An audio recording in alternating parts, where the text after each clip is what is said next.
Hi friends, welcome back to my YouTube channel. நம்ம இன்றைக்கி டியோகோனியா episode 3 பற்றி பார்க்க போகிறோம். வாங்க வீடியோக்குள்ளே போவோம்.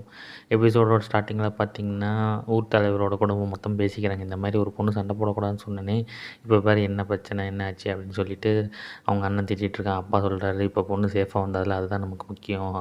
நீ போயிட்டு நம்ம சோல்ஜர்ஸ்ட்டெல்லாம் சொல்லு, இன்ஸ்பெக்டர் சென்டர்லேருந்து வராங்க, போய் சொல்லு அப்படின்னு சொல்லிட்டு அவன் போகிறான். அதுக்கப்புறம் நம்ம ஹீரோ வந்து வில்லேஜ் சைடில் ரொம்ப ஃபேமஸ் ஆகிட்டாங்க. அதுக்கப்புறம் எல்லோரும் அவங்களை கிண்டல் பண்ணுறாங்க. ஸோ அதுக்கப்புறம் வந்து என்ன பார்த்தீங்கன்னா, இந்த எலிசான்னு ஒரு பொண்ணு அதாவது நம்ம ஹீரோவோட லவ் இன்ட்ரெஸ்ட் அவங்கள காமிக்கிறாங்க. இந்த பையன் வேணும்னா உடனே போய் பேசி கான்வர்சேஷன் ஸ்டார்ட் பண்ணிக்கணும், ஊர் மக்கள்லாம் சொல்ல. அப்புறமேட்டு வந்துட்டு திடீர்னு லேடி ஜோஸ் வந்து நான் கூட தனியாக பேசணும் வா அப்படின்னு சொல்லி கூப்பிட்டு போயிட்டு, இந்த மாதிரி நான் என்னை காப்பாற்றணும், உனக்கு நன்றியே சொன்னதில்லை அப்படின்னு சொல்லி ப்ராப்பராக ஒரு தேங்க்யூ சொல்லிவிட்டு மூஞ்சில் நிறைய மார்க்கிங்ஸ்லாம் பார்த்தேன்.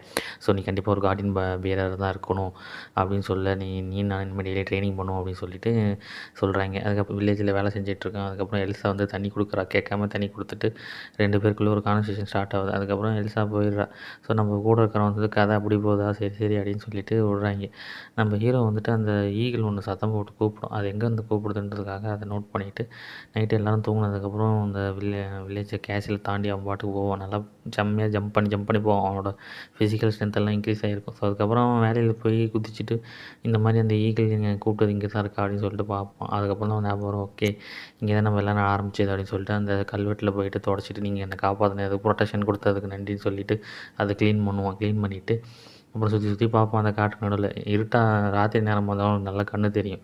அங்கே இருக்கிற பழங்களெல்லாம் சாப்பிட்டுட்டு அவன் படுத்துருப்பான். இதை சாப்பிட்டு இங்கே ஒரு வீடு கட்டினா என்ன அப்படின்னு சொல்லிட்டு வீடு கட்டுறதுக்காக மரம் வெட்டலான்னு போவான். அவனோட ஃபயர் பவர் வச்சு மரம் வெட்ட பார்ப்பான். ஆனால் அதை வெட்ட முடியாது, மரம் பற்றி தான் எரியும். ஸோ அதுக்கப்புறம் அவன் யோசிப்பான் என்ன பண்ணலாம் அப்படின்னு சொல்லிட்டு அவன் டக்குன்னு அவன் மைண்டுக்குள்ளே பழைய ரீஇன்கார்னேஷன் மூலயமா வர்ற சில வேர்டிங்ஸ்லாம் வரும். இந்த மாதிரி மாலிகூல் பாண்டு இதெல்லாம் நீங்கள் வந்து வெட்டினீங்கன்னா ஒரு செல் லெவலில் வெட்டினீங்கன்னா ஈஸியாக ஸ்லைஸ் ஆகும்ன்ட்டு டக்குன்னு பார்த்தா சடனாக வந்து காட்டு பண்ணிங்கெல்லாம் உள்ளே வந்த மாதிரி இந்த வேலிக்குள்ளே வந்த மாதிரி காமிப்பாங்க. நம்ம ஹீரோ டக்குன்னு இறங்கி போய் பார்ப்பா, அங்கே சில டார்க் பீப்புள்ஸ்லாம் இருப்பாங்க, டார்ஃப். ஸோ நீங்களாம் எங்கேருந்து வரீங்க, யார் நீங்கள் அப்படிங்கும்போது அங்கே அந்த டார்க் மக்களோட தலைவர் வந்து சொல்ல, நாங்களாம் வந்து ரொம்ப தூரத்துலேருந்து வரோம், எங்களை வந்து காட்டு பண்ணிங்கெல்லாம் துரத்திட்டு வராங்க, எங்களை கொல்ல பார்க்குறாங்க, நீங்கள் தான் எங்களை காப்பாற்றணும் அப்படின்னு சொல்லிட்டு அப்புறமேட்டு 2 பேரும் எல்லாம் உட்காந்து பேசுகிறாங்க. என்ன ஆச்சு அப்படின்னு சொல்லும்போது, இந்த மாதிரி நாங்கள் ரொம்ப தூரத்துலேருந்து வரோம், அதே தான் திருப்பி சொல்லுவாங்க, நீங்கள் வந்து எங்களை காப்பாற்றணும், நீங்கள் ஒரு ஏன்ஷியன் காடுன்னு எங்களுக்கு தெரியும், கிரேட் வேலி காடோட ப்ரொடெக்ஷன் உங்கள்கிட்ட இருக்குது, அவர் தான் இந்த உலகத்தில் பெரிய கடவுள், அவரோட ப்ரொடெக்ஷன் உங்கள்கிட்ட இருக்குது, நீங்கள் ஒரு கடவுள் தான் அப்படின்னும்போது சின்ன பையன் இவனை பார்த்தா கடவுள் மாதிரி தெரியல, சின்ன பையனாட்டு இருக்குது அப்படின்னு சொல்லும்போது, இல்லை இந்த பையனோட ஆராலாம் பார்த்தா எனக்கு நல்லா தெரியுது, ஒரு ப்ளூ கலர் ஆரா இவங்ககிட்ட இருக்குது. ஸோ கிட்டத்தட்ட சூப்பர் ஜெயன் கோகு மாதிரி ஒரு ப்ளூ கலர் ஆரா இவங்ககிட்ட இருக்குது அப்படின்ட்டு நம்ம வில்லேஜ் தலைவர் சொல்ல, அதுக்கப்புறம் நான் உங்களுக்கு சாக்ரிஃபைஸ் கொடுத்துருக்கேன், நான் அந்த ஊருக்குள்ளே வந்ததுக்காகண்டி அப்படின்னு சொல்லிட்டு யாருன்னா அவனோட பேத்தியை வந்து கொடுத்துருப்பாங்க. அந்த பேத்தி கீழே விழுந்து கிடப்பா, உயிருக்கு போராடிட்டு இருப்பான். நம்ம ஆளை வந்து சரி இவனை காப்பாற்றணும் அப்படின்னு சொல்லிட்டு மறுபடியும் அவன் ஏதாவது என்ன பண்ணணுமே அப்படின்னு யோசிக்கும்போது அவனுக்குள்ளே அந்த செல்ஸு அதெல்லாம் க்யூர் பண்ண எல்லாம் கிளியர் ஆகிடுன்னு அவனுக்குள்ளே ஒரு தாட் வரும். அது எப்படி வந்துன்னு தெரியாது, பட் ஆனால் அவன் வரும், ஹீல் பண்ணிடுவான்.